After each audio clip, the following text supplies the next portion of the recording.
Hello guys, welcome back to my channel JR Mantra. Today I am going to show you how to make geography lesson plan in B.Ed final year. Guys, मैंने आपको इसके पहले 34 lesson plan provide कर दिए हैं. I hope कि वो सब आप देखे होंगे, आपके लिए काफ़ी हेल्पफुल होगा और आज का वीडियो भी आपके लिए काफ़ी हेल्पफुल होने वाला है. ये वीडियो स्टार्ट करने के पहले अगर आप मेरे चैनल को सब्सक्राइब नहीं किए हैं तो सब्सक्राइब कर लीजिएगा और प्लीज़ बेल आइकन प्रेस कर दीजिएगा. तो चलिए स्टार्ट करते हैं हमारा आज का ये लेसन प्लान. गाइज, यहाँ पर आप सबसे पहले पाठ योजना नंबर डाल लेंगे, आपका जो भी लेसन प्लान नंबर होगा. इसके बाद आप यहाँ पर संस्था का नाम फिल करेंगे.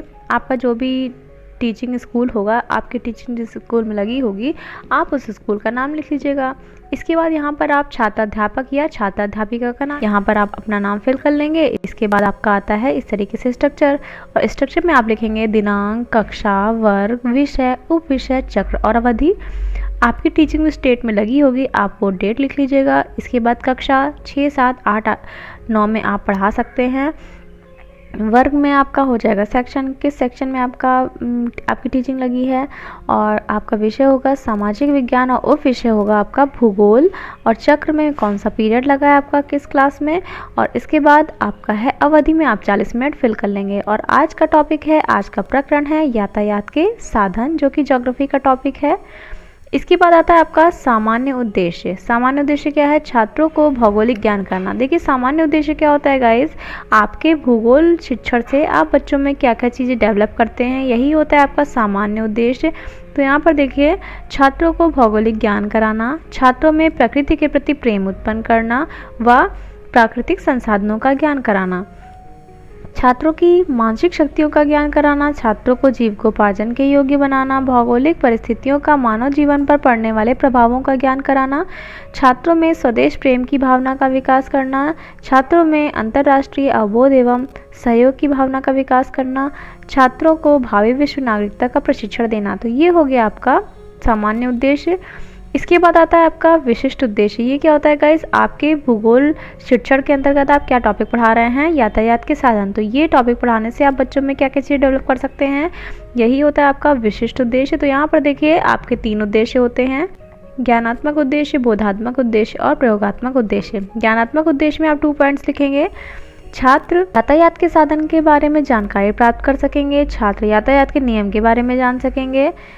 बोधात्मक उद्देश्य में आप लिखेंगे छात्र यातायात के साधन के बारे में प्रत्यास्मरण कर सकेंगे, छात्र यातायात के साधन के बारे में बता सकेंगे. इसके बाद आता है आपका प्रयोगात्मक उद्देश्य. छात्र यातायात के साधन को अपनी अभ्यास पुस्तिका में दर्शा सकेंगे, छात्र यातायात के नियम के बारे में बता सकेंगे. तो ये हो गया आपका प्रयोगात्मक उद्देश्य. इसके बाद आता है आपका शिक्षण विधि. आपकी इसमें शिक्षण विधि है प्रश्नोत्तर विधि और व्याख्या विधि. प्रश्नोत्तर विधि में शिक्षक और छात्र दोनों एक्टिव होते हैं. यहाँ पर बच्चों से क्वेश्चन किया जाता है. कौन करता है? शिक्षक करता है, और आंसर बच्चे देते हैं. और व्याख्या विधि में ये टीचर सेंटर्ड होता है. बच्चे इसमें ध्यानपूर्वक सुनते हैं, शिक्षक इसमें व्याख्या देते हैं. तो चलिए आगे चलते हैं. ये है आपका सहायक सामग्री. आपकी टीचिंग के दौरान जो चीज़ें आप अपने साथ ले जाते हैं, यही होता है आपका सहायक सामग्री, जैसे चार्ट, चौक, डस्टर, ग्लोब, मानचित्र, लपेट, श्यामपट्ट आदि. फिर आता है आपका पूर्व ज्ञान. छात्र यातायात के साधन के बारे में सामान्य जानकारी रखते हैं. आप कितना एक्सपेक्ट करते हैं कि बच्चे कुछ ना कुछ इस लेसन के बारे में या इस टॉपिक के बारे में जानकारी रखते होंगे.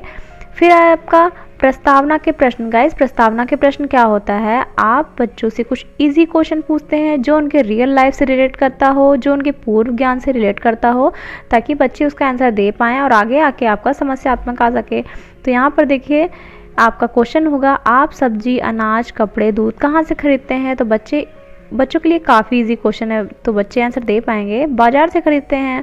फिर आप क्वेश्चन करेंगे, बाजार आप कैसे जाते हैं. बच्चे आंसर देंगे पैदल, साइकिल से, मोटरसाइकिल से या रिक्शे से. इस तरीके से आपका आंसर आएगा. इसके बाद बच्चों से आप क्वेश्चन करेंगे, साइकिल, रिक्शा, मोटरसाइकिल आदि को क्या कहते हैं. तो ये क्या है? यातायात के साधन हैं. और फिर आपका क्वेश्चन होगा, यातायात के साधन से आप क्या समझते हैं. तो यहाँ पर आ जाएगा समस्यात्मक. बच्चे आंसर नहीं दे पाएंगे, जो कि आज आपका टॉपिक है. तो आपका उद्देश्य कथन है, बच्चों आज हम यातायात के साधन के बारे में अध्ययन अध्यापन का कार्य करेंगे. फिर है आपका प्रस्तुतिकरण। गाइस प्रस्तुतिकरण क्या होता है? आपका प्रेजेंटेशन। यहाँ से मेन आपका टॉपिक स्टार्ट होता है। आप बच्चों से किस तरह से बच्चों के सामने किस तरह से प्रेजेंट करते हैं अपने इस लेसन को, इस लेसन प्लान को, यही होता है आपका प्रस्तुतिकरण। तो इसमें देखिए शिक्षण बिंदु होता है, विकासात्मक प्रश्न होते हैं और श्यामपट्ट सारांश होता है। शिक्षण बिंदु में यहाँ पर आप यातायात के साधन लिखेंगे, क्योंकि आपका पहला शिक्षण बिंदु है यातायात के साधन, और दूसरा शिक्षण बिंदु होगा यातायात के साधन के प्रकार। तो यहाँ पर देखिए आपका क्वेश्चन होगा, आप विद्यालय कैसे आते हैं? गाइस यहाँ पर गलत हो गया है, मिस्टेक हो गई है, आदि लिख गया है। तो यहाँ पर आप लिखेंगे आप विद्यालय कैसे आते हैं। ठीक, तो बच्चे आंसर देंगे साइकिल से, रिक्शा से। फिर आपका क्वेश्चन होगा साइकिल, रिक्शा आदि यातायात के साधन से आप क्या समझते हैं? तो समस्यात्मक हो गया।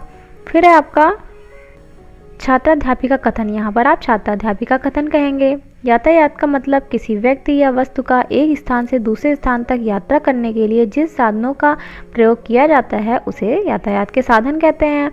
पहले यातायात के साधन उपलब्ध न होने के कारण मनुष्य को यातायात में या यात्रा करने में कठिनाई होती थी। एक जगह से दूसरी जगह जाने में कई दिन व महीने लग जाते थे। अब यातायात के साधनों की वजह से यात्रा करना सुलभ और सरल हो गया है।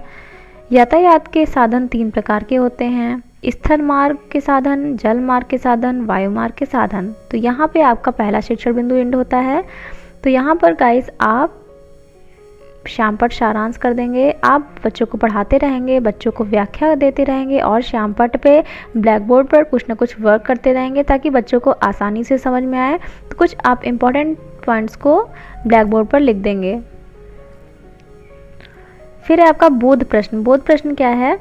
आप अभी जो व्याख्या दिए हैं, जो छात्राध्यापिका कथन कहे हैं, उसमें से आप कुछ क्वेश्चन पूछेंगे, जैसे यातायात के साधन किसे कहते हैं, पहले मनुष्य को यातायात करने में या फिर यात्रा करने में कठिनाई क्यों होती थी, यातायात के साधन कितने प्रकार के होते हैं। तो ये बच्चे आंसर दे पाएंगे। फिर है आपका शिक्षण बिंदु। शिक्षण बिंदु में आपका ये सेकंड शिक्षण बिंदु है और इसमें आप क्या कहेंगे? यातायात के साधन के प्रकार आप व्याख्या करने वाले हैं। फिर आपका क्वेश्चन यातायात के साधन के प्रकारों के नाम बताइए। तो बच्चे आंसर देंगे स्थल मार्ग, जल मार्ग, वायु मार्ग। अब आप पूछेंगे स्थल मार्ग किसे कहते हैं? तो यहाँ पर समस्यात्मक आ जाएगा। यही आपका अब छात्राध्यापिका कथन आएगा। आप तीनों यातायात के साधनों को एक्सप्लेन करेंगे। तो यहाँ पर देखिए स्थल मार्ग के साधन, जमीनी रास्तों से किया जाने वाला परिवहन स्थल मार्ग कहलाता है। सबसे ज़्यादा स्थल मार्ग से ही यातायात को चुना जाता है।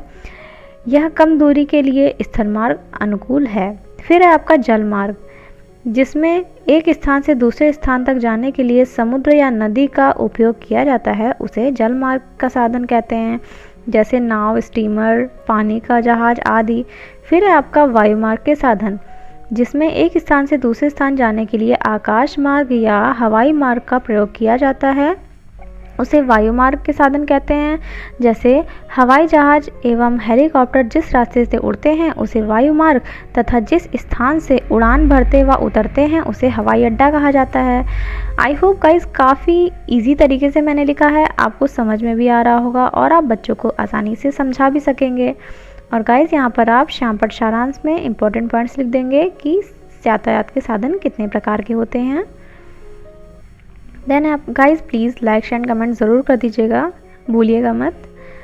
नेक्स्ट है आपका बोध प्रश्न। बोध प्रश्न क्या है? अभी अभी जो आपने एक्सप्लेन किया है उसमें से आप फिर से क्वेश्चन पूछेंगे।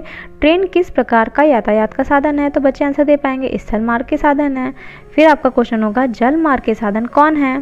तो यहाँ पर बच्चे वो भी आंसर दे पाएंगे। फिर आपका क्वेश्चन होगा वायु मार्ग के साधन किसे कहते हैं? तो बच्चों के लिए ईजी होगा, बच्चे आंसर दे पाएंगे क्योंकि आपने अभी भी एक्सप्लेन किया है। फिर आपका निरीक्षण कार्य। निरीक्षण कार्य में छात्राध्यापिका छात्रों को श्यामपट्ट सारांश अपनी अपनी अभ्यास पुस्तिका में उतारने का निर्देश देकर स्वयं कक्षा कक्ष का निरीक्षण करेंगी। यहाँ पर अभी अभी जो आपने ब्लैक बोर्ड पर वर्क किया था वो बच्चों से आप नोट करने को कहेंगे और खुद राउंड लगाएंगे क्लास में कि सारे बच्चे लिख रहे हैं कि नहीं। फिर आपका मूल्यांकन के प्रश्न। मूल्यांकन के प्रश्न में आप अभी तक जितना भी एक्सप्लेन किए हैं इस लेसन प्लान में वो बच्चों से आप फिर से क्वेश्चन पूछेंगे, बच्चों को इवैल्यूएट करेंगे, मूल्यांकन करेंगे। तो यहाँ पर देखिए क्वेश्चन आप करेंगे, यातायात किसे कहते हैं, यातायात के साधन से आप क्या समझते हैं, यातायात के साधन कितने प्रकार के होते हैं, जनमार्ग के साधन किसे कहते हैं। तो ये हो गया आपका मूल्यांकन के प्रश्न। फिर है आपका गृह कार्य। यहाँ पर आप होमवर्क दे देंगे, यातायात के साधनों के प्रकार पर टिप्पणी कीजिए, संक्षिप्त टिप्पणी लिखें। तो ये हो गया आपका लेसन प्लान एंड। तो गाइस आई होप कि आपको समझ में आया होगा ये लेसन प्लान। तो प्लीज़ अगर आपको अच्छा लगा हो, समझ में आया हो, तो प्लीज़ लाइक करिएगा, शेयर करिएगा, कमेंट करिएगा और प्लीज़ मेरे चैनल को सब्सक्राइब कर दीजिएगा। गाइस बेल आइकन प्रेस करना बिल्कुल भी ना भूले, ताकि जब भी मैं नेक्स्ट वीडियो अपलोड करूँ तो आपके पास नोटिफिकेशन चल जाए। Please support us guys. Thank you so much for watching this video.